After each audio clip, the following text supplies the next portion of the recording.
Assalamualaikum warahmatullahi wabarakatuh. Salam sobat hobi bola.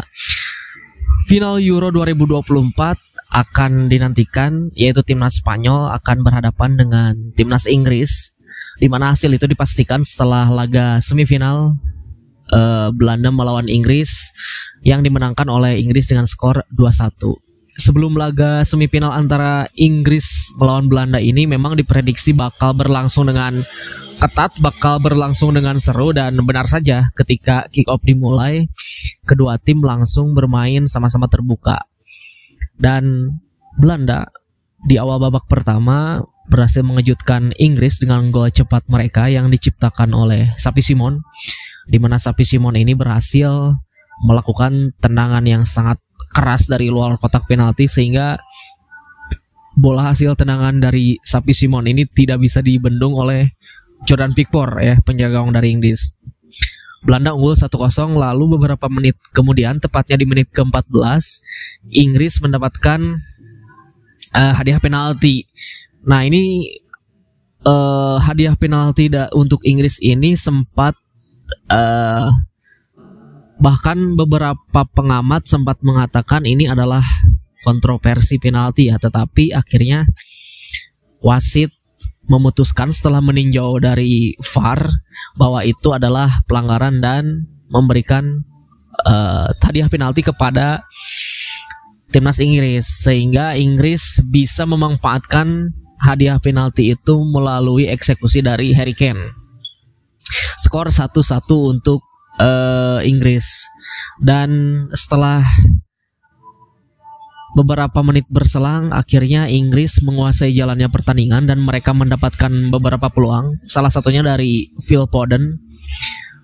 Saat itu Phil Foden berpeluang menambah keunggulan untuk Inggris, tetapi bola yang persis tepat di garis gawang itu masih bisa dihalau oleh Denzel Dumfries dan satu lagi peluang dari Phil Foden itu masih digagalkan oleh tiang gawang.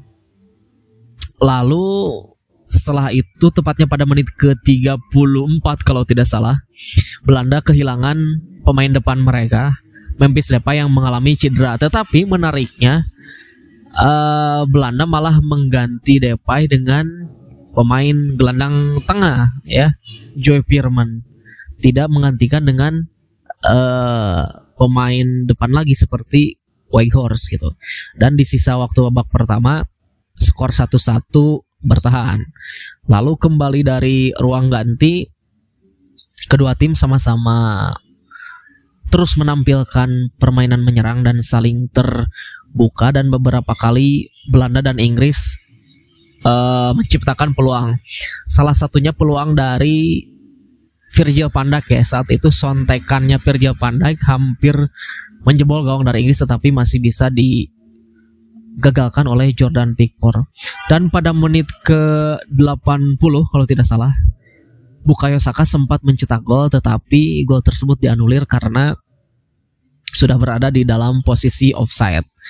Nah, kita mengira bahwa pertandingan ini akan berakhir dengan skor imbang 1-1, tetapi pada menit ke-81 Gareth Southgate memasukkan Ollie Watkins untuk menggantikan Harry Kane, dan tepat 1 menit sebelum pertandingan berakhir, Ollie Watkins mendapatkan umpan dari Cole Palmer, lalu dia mengontrol bola dan dia melakukan shooting ke pojok kanan atau ke tiang jauh, dan bola hasil syutingan dari Ollie Watkins ini sulit dibendung oleh Verbruggen, sehingga Inggris unggul 2-1 dengan sisa 1 menit. Belanda melakukan serangan, tetapi upaya mereka tidak mampu untuk menyamakan kedudukan, sehingga skor 2-1 berakhir selama 90 menit untuk kemenangan timnas Inggris.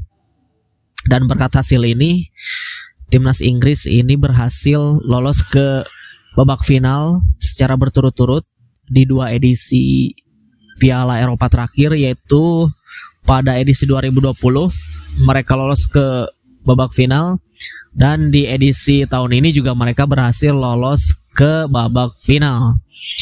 Namun Inggris ini mempunyai catatan yang kurang baik ketika mereka lolos ke babak final. Ketika di edisi sebelumnya mereka lolos ke babak final di edisi 2020, mereka harus kalah dari Italia, padahal mereka bermain di kandang mereka sendiri ya, di Wembley.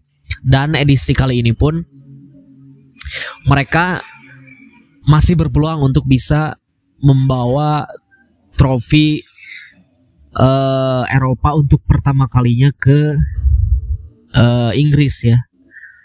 Nah, cuman memang di babak final nanti lawan Inggris ini adalah bukan lawan yang bisa dianggap enteng ya, yaitu adalah Spanyol, timnas Spanyol yang memang lolos ke babak final ini dengan catatan yang sempurna. Mereka berhasil memenangkan seluruh pertandingan sebanyak 6 pertandingan dengan 100% kemenangan. Nah, ini juga perlu diwaspadai oleh timnas Inggris, dan kita lihat dari kubu timnas Inggris sementara mereka itu dinilai kurang meyakinkan ketika bermain dari babak grup hingga berhasil lolos ke babak final.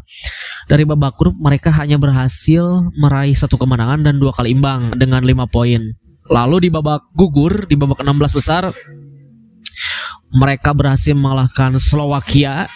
Itu pun juga dengan mereka hampir-hampir kalah dan mereka bisa comeback di menit akhir. Lalu di babak 8 besar mereka mengalahkan Swiss. Lagi-lagi mereka hampir-hampir kalah ya, tetapi mereka bisa menyamakan kedudukan di menit akhir dan laga harus ditentukan melalui adu penalti dan Inggris berhasil keluar sebagai pemenang. Dan di babak semifinal tentu permainan mereka jauh lebih meningkat, tetapi ya memang masih banyak mempertanyakan dari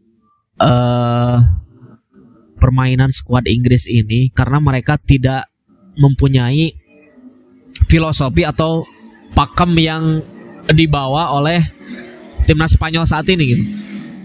Timnas Spanyol saat ini memang mereka bermain lebih stylish ya dibanding generasi-generasi sebelumnya. Nah, sementara timnas Inggris ini hanya bisa mengandalkan permainan oportunis atau pragmatis ya.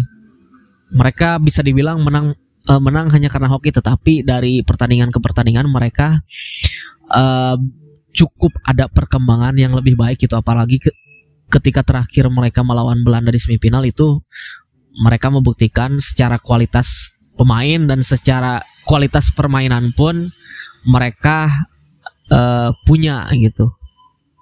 Dan kalaupun Inggris nanti gagal lagi menjadi juara, tentu ini mereka secara berturut-turut gagal menjadi juara dengan berhasil lolos ke babak final secara berturut-turut. Dan kalaupun nanti Inggris gagal, pemain yang paling kecewa itu atau pemain yang paling rugi itu adalah Harry Kane. Karena dimanapun ada Harry Kane, baik di klub ataupun di tim nasional, tim yang ada Harry Kane-nya selalu tidak berhasil untuk meraih trofi. Ketika di Tottenham Hotspur, Harry Kane ini sama sekali belum pernah membawa Tottenham Hotspur menjadi juara atau memberikan trofi kepada Tottenham Hotspur. Lalu ketika dia hijrah ke Bayern Munchen yang langganan juara Bundesliga secara berturut-turut, di musim pertamanya dia gagal. Dia belum memberikan satupun trofi kepada Bayern Munchen yang ya dinilai Bayern Munchen ini sangat-sangat mendominasi Liga Jerman ya. Nah, begitupun juga di timnas Inggris ketika Harry Kane selalu tampil, di edisi sebelumnya kalah di final oleh Italia. Nah, ini juga menjadi bisa dibilang kutukan mungkin ya, setiap ada tim yang dibela oleh Harry Kane selalu gagal untuk menjadi juara. Tapi kita nantikan saja nanti final Euro 2024 antara Spanyol melawan Inggris tanggal 15 Juni nanti, siapa yang akan menjadi juara. Apakah Spanyol akan kembali membawa Piala Eropa ke Spanyol atau Inggris yang akan menjadi juara untuk pertama kalinya di Euro edisi kali ini. Itu saja dari saya. Terima kasih. Sampai jumpa lagi di video selanjutnya.